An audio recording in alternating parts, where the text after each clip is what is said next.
what I may do is just jump right over to speed investing. And I'm not going to jump back to the PowerPoint so you see the screen. But let's go ahead and jump over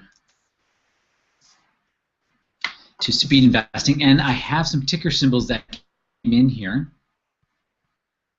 We'll start with the first one here. So the ticker symbol is ECA. ECA is almost a $16 billion company. Pays less than the S&P, so you wouldn't buy for the yield. Had a huge move up in 2014. What is this move up doing? So ECA has been bottoming out. It looked like it probably bottomed in 2013. As far as from a technical point of view, you know what? I actually like it. I think then at the end of 2011, beginning of 2012, then here in the middle of 2013 has moved up. If I delete some of the information from the screen, it did break above its 2012 and pull back. So this looks like a normal after a huge move up. I mean, a 42% move up is pretty impressive. I just want to see what it's corrected here. If you don't own it, you could buy it. Make sure you place a 25% trailing stop loss on it. If you do own it, keep that trailing stop loss, and it's looking good. There was actually a question about RFP that came in. RFP is the newest position in the Obvious Trend portfolio. Obviously, I'm biased about it because it's in our Obvious Trend portfolio. But to me, let me zoom out a little bit. To me, it looks like it's just slowly moving up from its kind of mid-2012 low, moves up, goes to a high, corrects back down, moves to a new high, corrects back down, moves to a new high, corrects back down, and that looks like exactly what it's doing right now. I think I'm wrong. Prices, broke below there, but we're going to keep a nice 25% trailing stop loss on this. So that's a nice looking price chart. Next one is EFR. EFR is a closed-end fund. It's what's called a floating rate fund. That means when interest rates go down, this probably will go down. When interest rates go up, the way that these bonds are purchased is they're purchased in shorter durations. So when interest rates move higher, they can adjust and buy those new higher interest rate products. So the fact that this is making a new low, not a new lifetime low, but it is continuing to go down. Now, this is not me doing technical analysis on EFR. I'm just telling you what this is. It's a floating rate fund. But the fact that this is still moving down tells me that, according to at least floating rate bonds, interest rates in the U.S. look like there's more downward pressure or downward movement than upward. And that's one of the reasons why a stock like VKQ, which is municipal bonds, is actually moving up, stabilizing, and then moving up again. Because when we bought this, it was yielding 6.6% at our purchase price. So if people think yield is going to go down, they're going to get into something like a municipal bond, which, by the way, if you buy this and own in the U.S. and you have it in a taxable account, you pay no federal income tax on that, which is typically anywhere between 25 to 40%. So that 6.6% yield, that could be a 8 or 9% yield for someone, which is pretty nice. Okay, we'll do a couple more stocks. The next one is SDRL. So oil and gas drilling exploration. This has a huge yield. It's 11%. It's almost a $17 billion company. If I zoom way out, I mean, if I look at it this time frame, it's really just kind of going sideways. If I zoom in, it's still going sideways. But I want to kind of take a bigger picture and step back. And so what I see is a stock that bottomed in 2009 with everything else on the planet. And its old high, which was, actually I don't know if that's its old lifetime high, but let me just zoom way out and see if that's its old lifetime high. So its old lifetime high happened in 2008. I can go zoom closer back in. So it's been kind of just bouncing around its old lifetime high, spending more time above it than below it.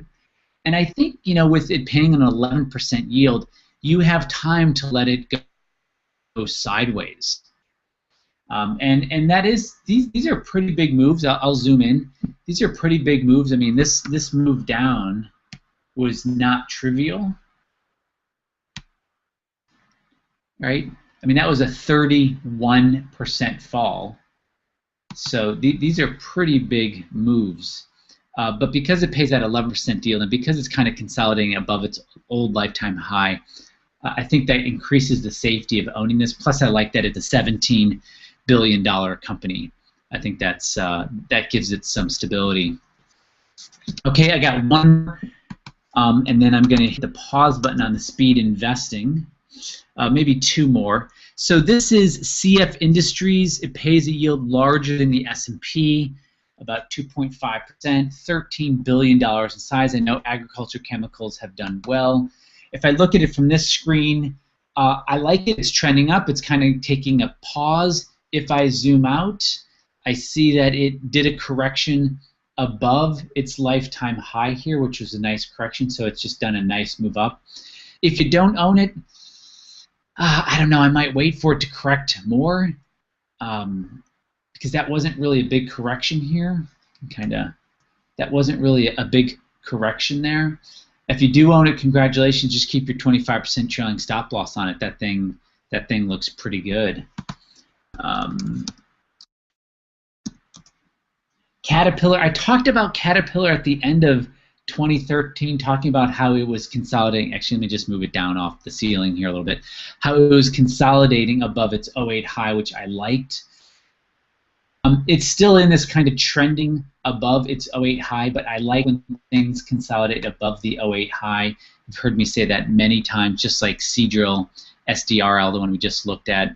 It's paying a yield more or bigger than the S&P, about 50% bigger, so I like that. If you own it, great. It's a $65 billion, $64 billion company, so I like the stability of the size.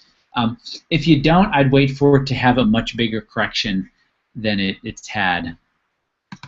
Okay, and then one more. We're going to go with Walgreens here. Oh, Walgreens. Change some tax strategy on it. Let me zoom in first before we do that.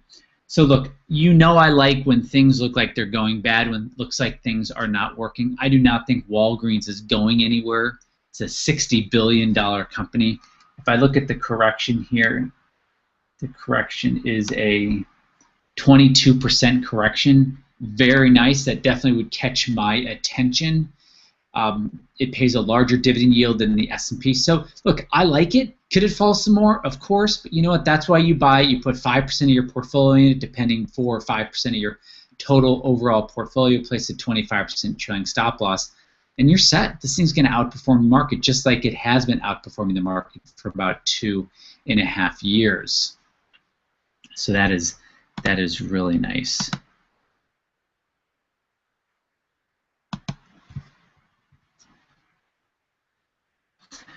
Okay, I'm just checking questions here.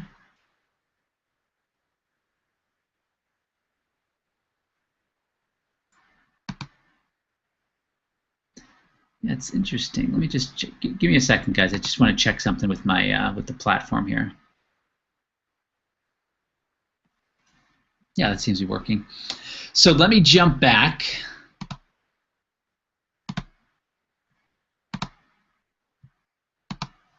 I'm going to jump back to our screen. So we did our 30-day forecast, answered some Q&A during it, bonds, real estate currencies, live Q&A, took your questions, speed investing, got through that.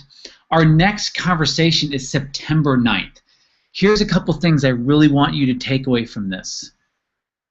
Any strategy you follow, there's going to be periods where it looks like it is not working. It is not working. One of the reasons why the Obvious Trend portfolio has done so well at the end of this year, will be 5 years that I've made it public to people, is because we're buying strong, solid companies or sectors that have simply corrected, or things have gone wrong with them. But guess what? Every sector, every stock, every index on the planet, there's always something that goes wrong with it within its larger uptrending direction. And that's why OT has done so well. And it's just when things go wrong is really where the money can be made. And that's why obvious trend has worked so well. And that's why market probability is working too, because we stay out. We stay out when things are going bad. Otherwise, we're in. It's very simple. It's very straightforward. And the reason it's so hard to see is because it's kind of so obvious. But once you do see it, it's hard, not to see it ever again. I want to thank you guys for being here. I may ask you how this new platform went. If you could just email, actually I'll just ask you now, if you would just email Patty, P-A-T-T-Y, just quick and say, hey Patty, platform is fine, platform is horrible, liked it, didn't like it, cut out for 30 seconds. That would help me because I'm always looking for the best things for all of us. You guys take care. You, of course, will be getting my weekend podcast coming up this weekend. If anything should change with any of the strategies, I will send an alert out to you and you will get that. You guys take care of yourself and I'll speak to you then.